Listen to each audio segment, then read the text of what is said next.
The Radio Memories Network is brought to you in part by Liberated Syndication, podcast publishing made easy, libsyn.com. That's libsyn.com.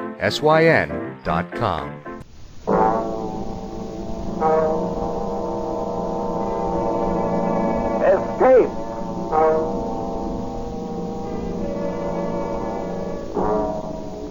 You are located on a remote plantation in the crawling Amazon jungle, and an immense army of ravenous ants is closing in on you, swarming in to eat you alive. A deadly black army from which there is no escape.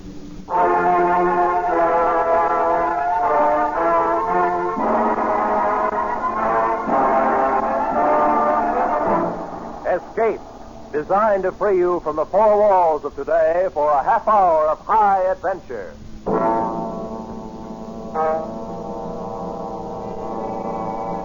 Tonight, at the request of many of our listeners, we bring you a repeat performance of one of the most gripping escape stories. Tonight, we escape to the Amazon jungle and to a creeping, crawling terror, as Carl Stephenson told it in his famous story, Leiningen versus the Ants.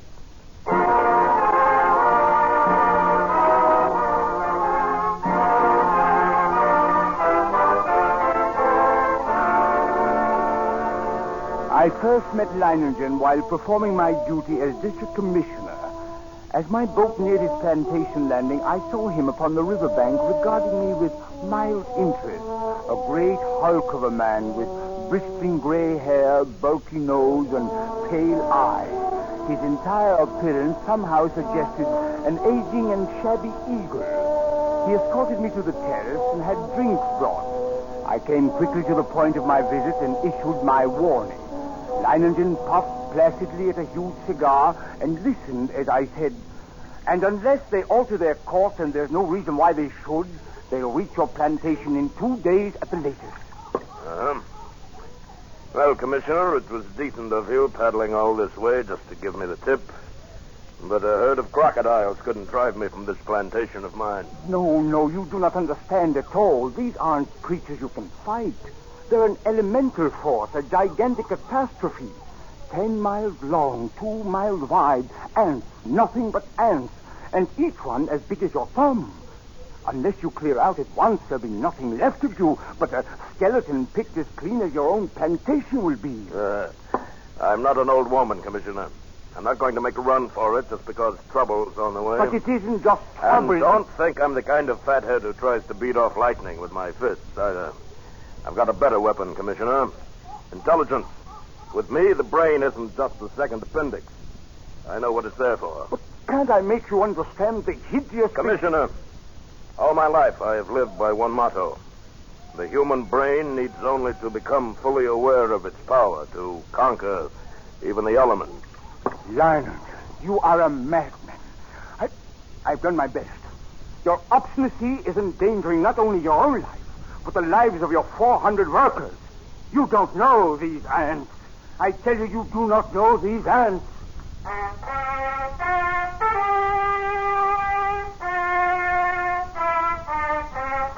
Leiningen merely sat there, puffing at his cigar and regarding me with a sardonic grin. And I knew it was hopeless. As I boarded my launch and cast off, I turned to look once more at this madman who calmly intended to defy one of the world's greatest scourges. I felt a sudden resentment toward him, yet with it was something else. I had never met a man like that, and I could not sat on the bank of the river watching the commissioner's launch until it rounded a bend and was lost to sight. There was a strange look in the commissioner's eyes as he stood on the deck staring back at me. Clearly, he thought me insane. Well, he would not have been the first to think so. But I, Leiningen, knew my own powers. I was sure of myself. I knew that intelligence directed aright always makes man the master of his fate. That night, I called my 400 Indian workers together in the front of the plantation house. I saw their faces go ashen with terror as I told them the ants were coming. Watched them as they milled around muttering. I said nothing more to them. Finally, one of the men stepped forward. Bloss, the have worked hard here for these 3 years, all of us. We have built the finest plantation in this district. We all share it. It has been a home for all of us and our families. Now the ants come. So? Those ditches we dug last year, the pipe we put in the ground, that was for the ants? That was for the ants. If we moved our families across the river, the ants could not reach them? That's right. And you? The ants are mighty. We know what they can do. All of us think that you are more mighty. We will stay with you and fight against the ants. I knew that the men would give me that answer. I counted on it. Suddenly, I thought of the commissioner. I'd wondered what he would say at such unquestioning confidence. Would he still think I was insane? Oh, that night. At least I knew he was not Leiningen so out severe. in my mind. One man who calmly evaluated his chances against a deadly menace, coolly decided he could win and was willing to stake his life on it, to risk a horrible death for it, was terrifying. And yet, it was fascinating. When dawn came, I sent for my assistant. Together we went to the huge map on the district which hung from a wall of my office. What was the last reported position of the ants? Up here, about 70 miles above this fork in the river. So, traveling southeast. Yes. Directly toward Leiningen. Toward the home, sir? That plantation at the bend in the river belongs to a man named Leiningen. Oh. When would you say the ants will reach there? I don't know. I imagine about tomorrow noon. Tomorrow noon. Still time. Still time? What do you mean? Oh, nothing. Never mind.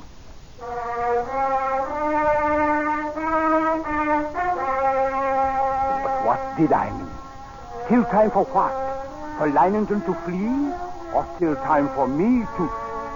Even as I rejected the thought with horror, I knew that the fascination of that man was more than I could resist. That Leiningen's flight was drawing my mind, drawing me back toward that plantation and death. I knew past all doubt that I was going back to Leiningen's plantation. I had to.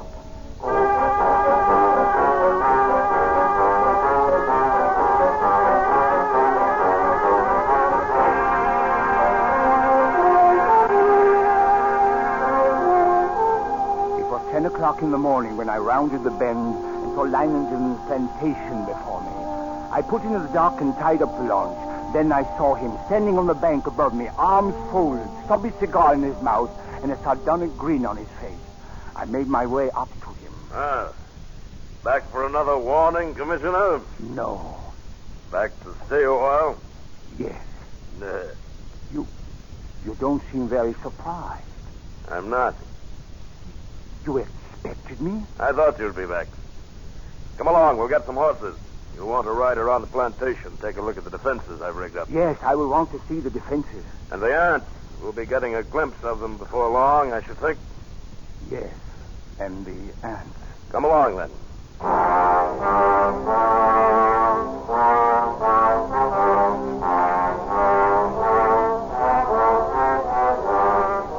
The defenses Leiningen had devised were quite impressive. Surrounding 3 sides of the plantation like a huge horseshoe was a 12-foot wide ditch. The end of this horseshoe-shaped ditch ran into the river, which formed the 4th side of the plantation. And at the upriver entrance to the ditch, Leiningen had constructed a dam by which river water could be diverted into the ditch. A large hand wheel controlled the floodgate of the dam, and apparently Leiningen had ordered it opened immediately after my arrival. For as we now approached the ditch and rode along it, I could see that it was nearly full. How do you like my first line of defense, Commissioner? It's reassuring, like a moat around a castle. Unless the ants know how to build rafts, they won't reach the plantation. But this is only the outer moat. There's a better one than this. Come along, we'll go up to the high ground where the buildings are and get a view from there. Leiningen. What? I didn't see any women or children around the plantation, or any animals. Yes, that's right. Move them across the river. I might have known. What? Nothing. Here we are. There, you see the ditch? Much smaller than the other. You've noticed how all the buildings are on this piece of high ground. This inner ditch surrounds them, lined with concrete. But even filled with water, this is no barrier. It's not big enough. Why, if the ants get this far, They'll get no farther.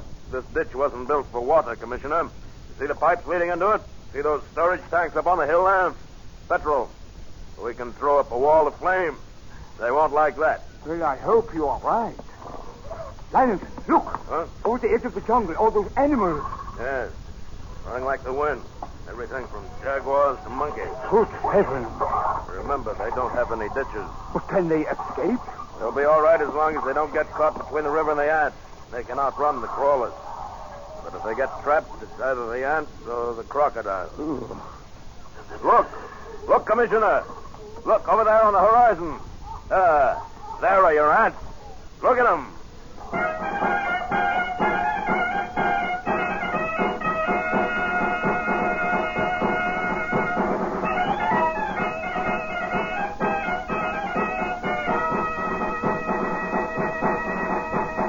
It was a sight I will never forget.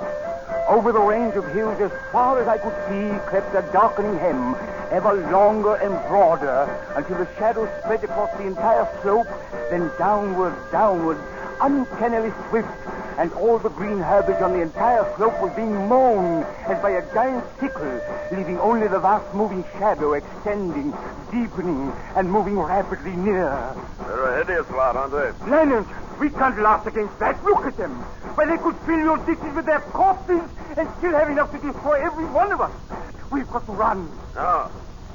They haven't gotten to us yet. They never will.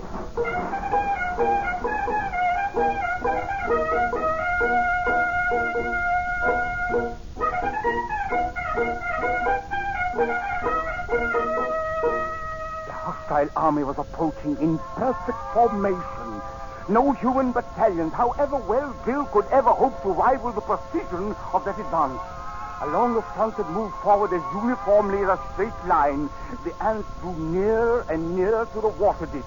As they approached, two outlying wings of the army detached themselves from the main body and started marching along the sides of the ditch, no doubt expecting at some point to find a crossing. And during this hour-long flanking movement, the main army remained still. Across the scant 12 feet of ditch, I stared at them, and they stared back at me. A solid mass, everyone as big as my thumb, with a reddish-black body and long legs. Suddenly a sound so unearthly as to freeze our blood jerked our heads in the direction of the jungle on the far side of the ditch. Coming toward the ditch at a stumbling gallop was a stag, covered over and over with ants. Leiningen threw up his rifle, and the stag fell lifeless to the ground, its agonies at an end. Horrified as I was, my curiosity impelled me to glance at my watch. I had to know how long the ants would take.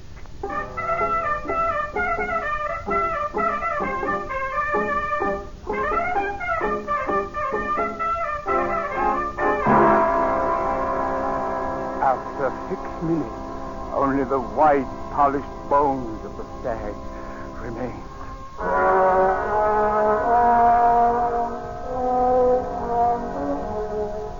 Leiningen and I exchanged glances, and I could see a change in him. Gone was the sporting zest of the novel contest. In its place was a cold, violent purpose to send these vermin back to the hell where they belonged. If he did not, we were both only too sure of the alternative. And now we even knew how long it would take the ants once they got to us.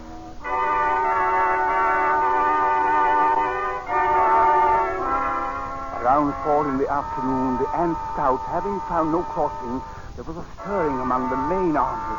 And then an immense flood of ants, a glimmering black cataract, about 100 yards in width, commenced pouring down the far slope of the ditch. Thousands drowned instantly, but the rest began using the bodies as bridges. Leiningen immediately swung into action. And I up! Get to the dam, open the floodgates more to get the water in the ditch moving faster. Senor.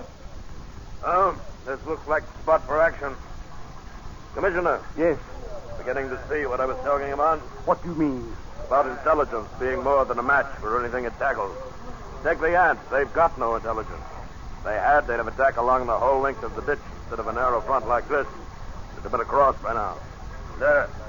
Too bad for them. I'm not running their campaign for them. You can joke about it like that with the ants halfway across the ditch. All right, man. Busy with the shovels now. Dump some sand and clods on them and see how they like that. You with the petrol sprinklers. Start pumping. I don't like it, Commissioner. I don't like it a bit. Look at them. Yes, but look at the ones on the far side of the ditch. Whole clumps of them rolling into water. The rest are using them for bridges. Commissioner, the water's moving faster now. Tanayo got the floodgates open. Yes. Look at the ants. They can't hold their own against the current now. They're being washed away. Look at them, Commissioner. The water's carrying them away. We've beat them. We've won out.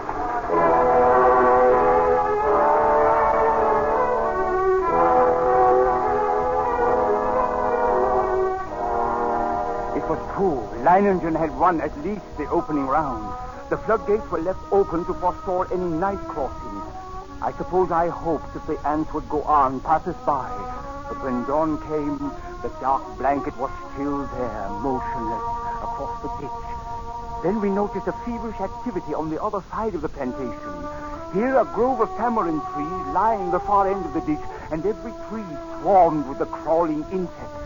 But instead of eating the leaves, they were merely gnawing through the stems so that a thick green shower fell steadily to the ground. Well, it looks as if it's feeding time for our friends, eh? Yes. Blas.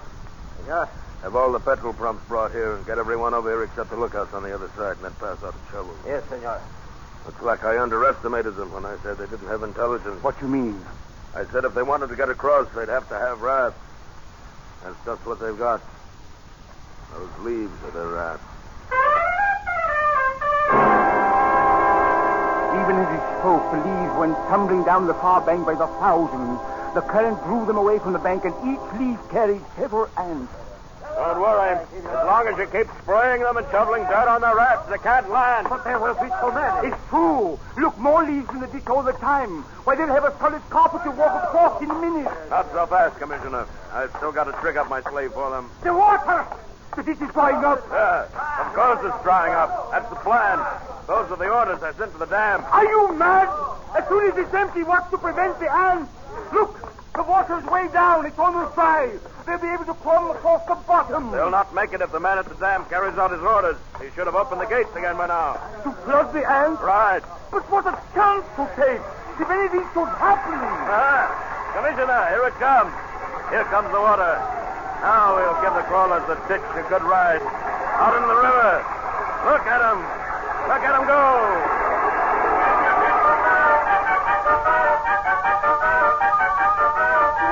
Leiningen's tactics were successful at first.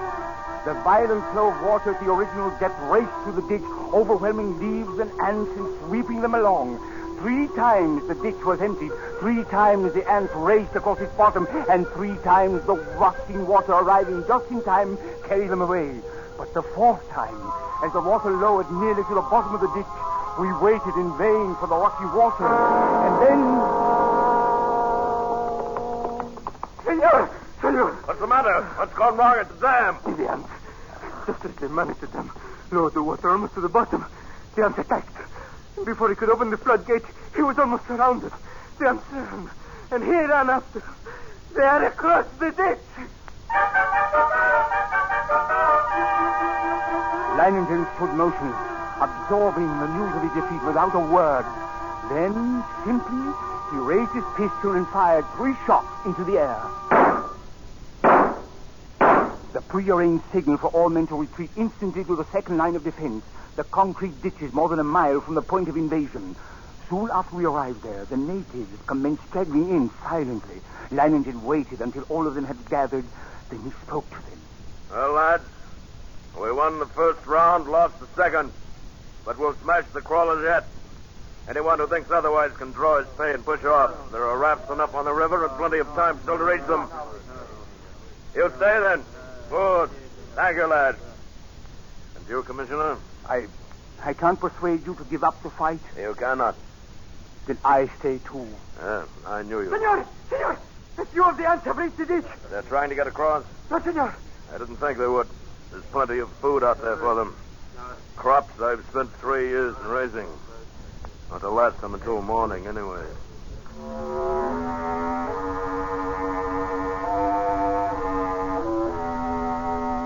Yes, we were safe for the moment. But the next morning, the black swarm was solid around us, and their shock troops were hard at work.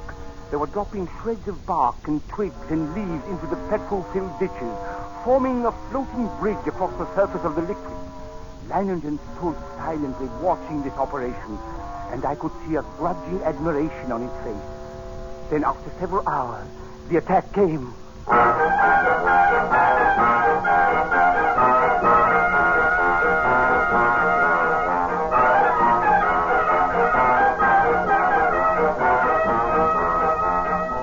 Down the ditch they poured, millions of them, and across the bridge of twigs rapidly approached the inner side. Leiningen sat motionless, watching them. Leiningen, for the love of God, don't sit there like a statue. They'll be on us in a moment. Let them fill it first. Now. All right. Everyone back from the ditch. Blas, hand me the torch. Now we'll see how our friends like a little heat around them.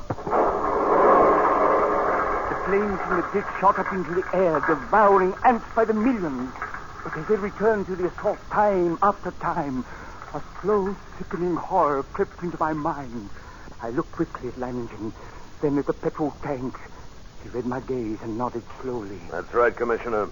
We could hold them off forever if our supply of petrol was unlimited, but it isn't. We've got only enough to fill the ditch once more. Leiningen, isn't there any way at all? We've got to do something. Yes, I know. There must be a way. There must be something on Earth that'll drive this devil's spawn back to the hell they came from. Yes, Yes. What is it? We'll flood the whole plantation. Flood? But how? The river's higher than any point except this high ground we're on now. The river was dammed all the way. It would overflow that stone breakwater and flood the whole plantation. We've got to close the floodgate at the dam. That'll do it. You're mad. The dam is nearly 2 miles away. 2 miles of ants. Lads, listen to me. Listen, lads. I'm proud of you. Now, there's still a chance. By shutting the floodgates and the dam and flooding the whole plantation from the river. The moment I'm over the ditch, set fire to it. That'll allow time for the flood to wash away the ants. Then all you have to do is wait for me. This is impossible.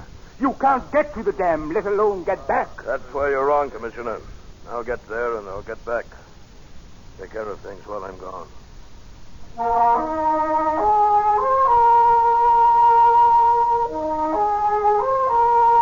I watched him as he calmly pulled on high leather boots, drew gauntlets over his hands, and stuffed the spaces between breeches and boots, gauntlets and arms with petrol-soaked rags. He shielded his eyes with close-fitting mosquito goggles and plugged his nostrils and ears with cotton. Then the natives drenched his clothes with petrol. Blas, who acted as doctor to the men, smeared a salve over him, and finally, Leiningen was ready. And as he stood calmly surveying the ditch ready for the run, I realized this was as it should be. I, Leiningen, would meet the ants and defeat them, or be defeated by them. No, Leiningen versus the ants. Yes, it was right that it should be like this. But now there was no more time for thought, only action. I took a deep breath, and then bounded across the ditch and among the ants.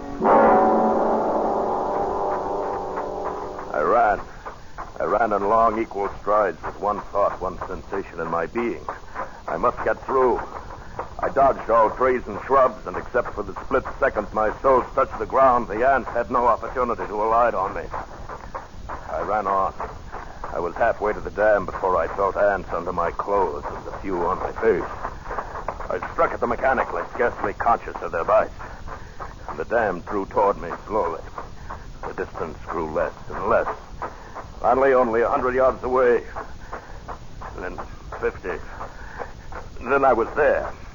I gripped the ant-covered wheel, but hardly had I seized it when a horde of ants flowed over my hands and arms. I strained. And slowly the wheel turned. It turned more. And the floodgate was swinging slowly shut. And then it was shut. The water was rising behind the breakwater. Closer to the top. Closer. And then it was spilling over. The flooding of the plantation had begun. I let go of the wheel. For the first time, I realized I was coated from head to foot with the fiend. Tongues of fire stabbed at me as they bit into my flesh. I almost lost my head with the pain as I ran, knocking ants from my body, brushing them from my bloody face. And then, one bit me just below the rim of my goggles. I managed to tear it away, but the agony of the bite and its venom drilled into the eye nerves. I saw now through circles of fire into a milky mist. I was almost blinded, but I knew that if I tripped and fell... I ran on, my heart pounding as if it would burst, blood roaring in my ears, a giant fist battering my lungs. And then I could see dimly that wall of flame at the ditch, but it was too far away. It could not last half that distance. I stumbled. I fell. Felt myself being swarmed over, devoured. I tried to rise. A great weight. And then suddenly the vision of the half-devoured stag in my brain. 6 minutes. Then nothing but bones. I couldn't let that happen to me. I couldn't die like that. To my feet. My feet dragged myself over toward the flame. The ditch. A ring of flame closer down. Only a little farther. 10 steps. 8. We had waited for hours, and all at once, through the blazing ring around us, an apparition hurtled and fell full length on the ground. It was Leiningen, alive with ants, unconscious, with blazing eyes and lacerated face. We rushed to him, stripped off his clothes, and tore at the ants that covered him. His body seemed almost one open wound. In one place, I could see a white bone.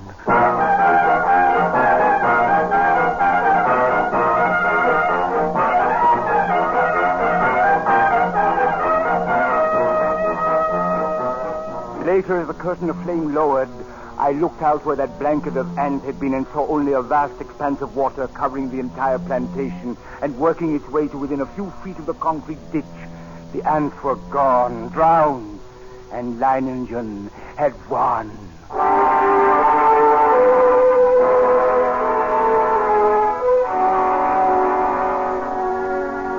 Leiningen lay on his bed, his body swathed from head to foot with bandages, but alive. Everything in order. They are gone. I told you I'd come back, even if I am a bit streamlined. He grinned and shut his eyes. He slept.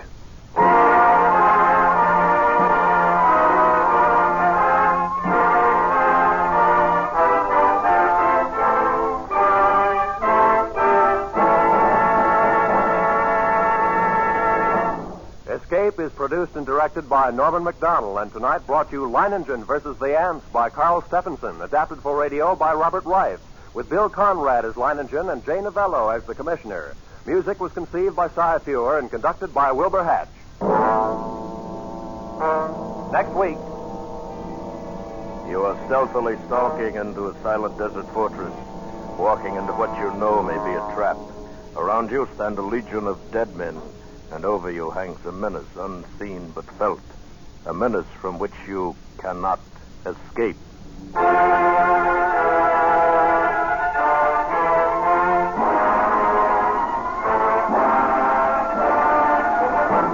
Next week, we escape with Percival Wren's immortal story, Beau Geste.